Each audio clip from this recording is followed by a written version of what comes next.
Hal ini akan mengurangi ketergantungan pada impor produk pangan strategis, menekan risiko krisis pangan akibat dinamika global, dan sekaligus mensejahterakan para petani yang mewakili sekitar 30-40% tenaga kerja yang mayoritas belum sejahtera.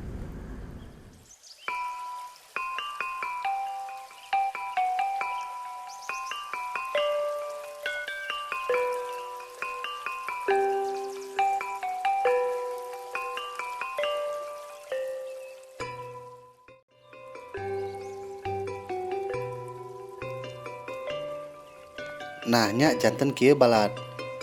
Melalui program korporasi rakyat ieu, Kang Dandi teh bade ngajantenkeun Garut minangka kabupaten yang tadinya tidak diperhitungkan menjadi daerah yang memiliki peran bagi kemakmuran Indonesia. Kemakmuran yang tidak hanya dirasakan oleh masyarakat Garut semata, tetapi kemakmuran masyarakat Garut yang memiliki peran untuk satu kemakmuran Indonesia. Sebagai langkah mendukung program nasional Pak Anies sebagai calon presiden perubahan, nyata membangun kota dan desa berbasis kawasan yang manusiawi, berkeadilan, dan saling memajukan. Apa itu korporasi rakyat? Korporasi kerap ditujukan untuk merujuk pada sebuah perusahaan yang memiliki skala luas atau besar. Ciri-cirinya berorientasi bisnis, memiliki kepemilikan modal dalam bentuk obligasi dan saham. Nah, lantas, naon sih fungsi atanapi manfaat gerakan korporasi rakyat teh? Kanggo Kabupaten Garut, kanggo negara, janten ieu seueur pisan manfaatna kanggo orang-orang sadayana nu mantak kedah ngadukung Kang Dandi teh kieu balad.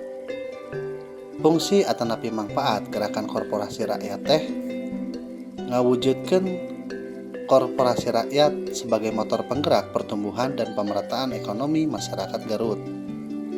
Tah, nu penting deui yeuh, membangun ekosistem kewirausahaan lokal menuju kewirausahaan nasional yang mampu melahirkan berbagai usaha rintisan dan pengusaha muda di berbagai bidang, khususnya nyaeta sektor industri kreatif, pertanian, sareng kelautan. Ngadukung memberikan dukungan permodalan bagi wirausahawan muda untuk menekan tingkat pengangguran terbuka. Mewujudkan Garut menjadi kabupaten unggulan sebagai pusat pertumbuhan dan menekan ketimpangan antar kawasan. Memperluas akses pasar dengan menempatkan koperasi dan UMKM sebagai bagian dari rantai pasok BUMN dan korporasi melalui berbagai program kemitraan.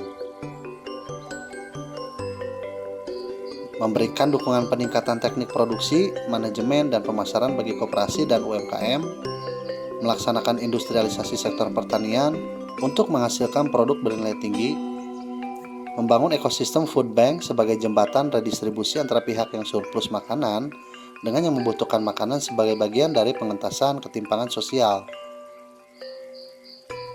Mendorong munculnya pesantren-pesantren industri skala kecil, antara lain menggalakkan hilirisasi industri, membangun industri berorientasi ekspor, dan melakukan digitalisasi desa. Dan yang tidak kalah penting adalah meningkatkan peran putra-putri daerah sebagai aktor pembangunan melalui peningkatan akses pendidikan yang berkualitas, pelatihan kerja untuk memajukan kualitas manusia desa, serta akses kesehatan yang berkualitas dan terjangkau.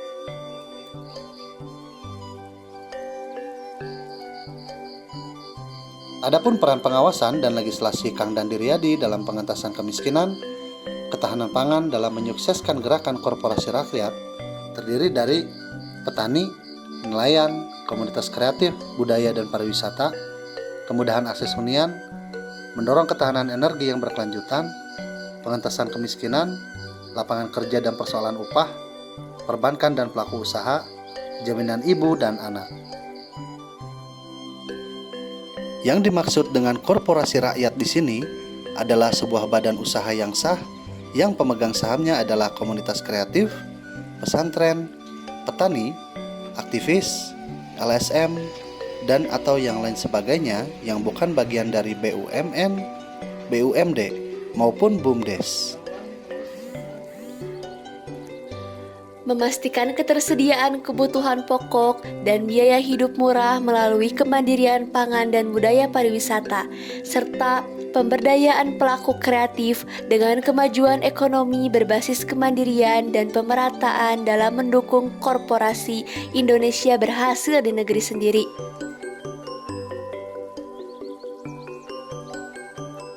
Kebutuhan pokok adalah hak dasar setiap warga negara. Ketersediaan dan kemudahan akses terhadap pangan, hunian, energi, dan air yang terjangkau adalah prasyarat bagi terwujudnya masyarakat yang sejahtera. Memenuhi kebutuhan dasar adalah langkah pertama negara untuk mewujudkan keadilan sosial bagi rakyatnya.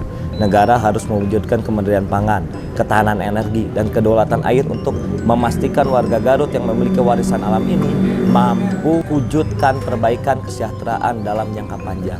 Bidang pangan secara khusus mesti didorong untuk mandiri guna memastikan Indonesia dan Garut sebagai wilayah agraris bekerja keras memaksimalkan potensi sumber daya untuk memproduksi pangan. Hal ini akan mengurangi ketergantungan pada impor produk pangan strategis, menekan risiko krisis pangan akibat dinamika global, dan sekaligus mensejahterakan para petani yang mewakili sekitar 30-40% tenaga kerja yang mayoritas belum sejahtera.